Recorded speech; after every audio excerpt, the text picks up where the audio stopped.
Maka berbicaralah Elihu. Dengarkanlah perkataanku, kamu orang-orang yang mempunyai hikmat. Berilah telinga kepadaku, kamu orang-orang yang berakal budi. Karena telinga itu menguji kata-kata, seperti langit-langit mencecap makanan. Biarlah kita memutuskan bagi kita sendiri apa yang adil, menentukan bersama-sama apa yang baik.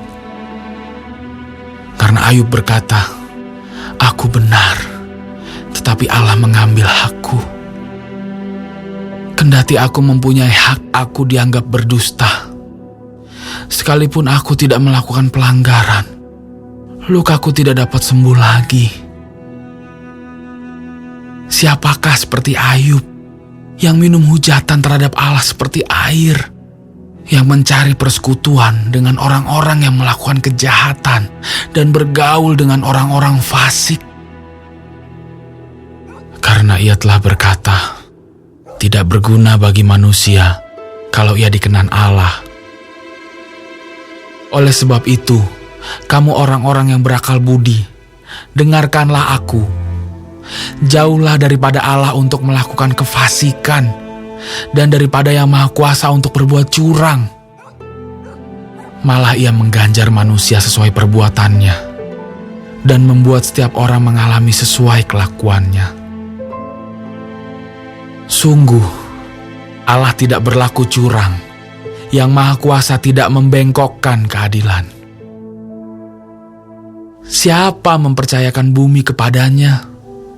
Siapa membebankan alam semesta kepadanya? Jikalau ia menarik kembali rohnya dan mengembalikan nafasnya padanya, maka binasalah bersama-sama segala yang hidup, dan kembalilah manusia kepada debu. Jikalau engkau berakal budi, dengarkanlah ini, pasanglah telinga kepada apa yang kuucapkan.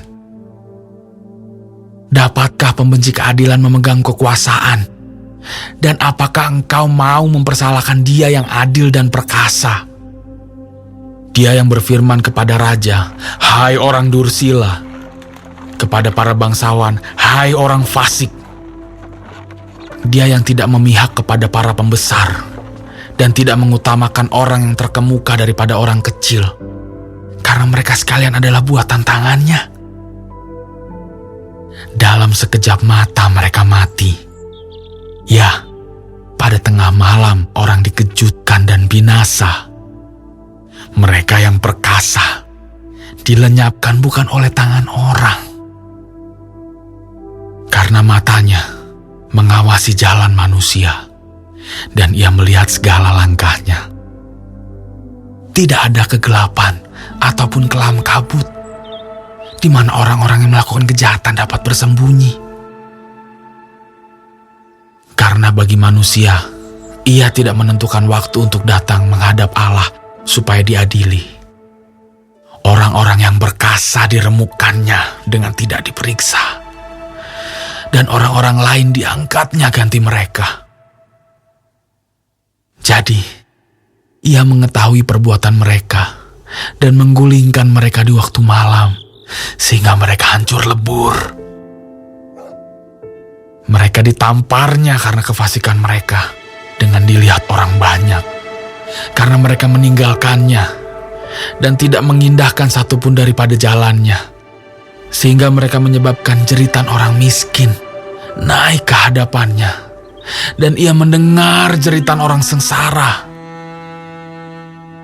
Kalau dia berdiam diri, siapa akan menjatuhkan hukuman? Kalau dia menyembunyikan wajahnya, siapa akan melihat dia, baik itu sesuatu bangsa atau orang seorang? Supaya jangan menjadi raja orang fasik yang adalah jerat bagi orang banyak. Tetapi kalau seseorang berkata kepada Allah, aku telah menyombongkan diri, tetapi aku tidak akan lagi berbuat jahat. Apa yang tidak aku mengerti, ajarkanlah kepadaku. Jikalau aku telah berbuat curang, maka aku tidak akan berbuat lagi. Menurut hematmu, apakah Allah harus melakukan pembalasan karena engkau yang menolak? Jadi, engkau jugalah yang harus memutuskan, bukan aku. Katakanlah apa yang engkau tahu. Maka orang-orang yang berakal budi dan orang yang mempunyai hikmat yang mendengarkan aku akan berkata kepadaku, Ayub berbicara tanpa pengetahuan, dan perkataannya tidak mengandung pengertian. Kiranya Ayub diuji terus-menerus, karena ia menjawab seperti orang-orang jahat. Karena ia menambahkan dosanya dengan pelanggaran, ia mengepalkan tangan di antara kami dan banyak bicara terhadap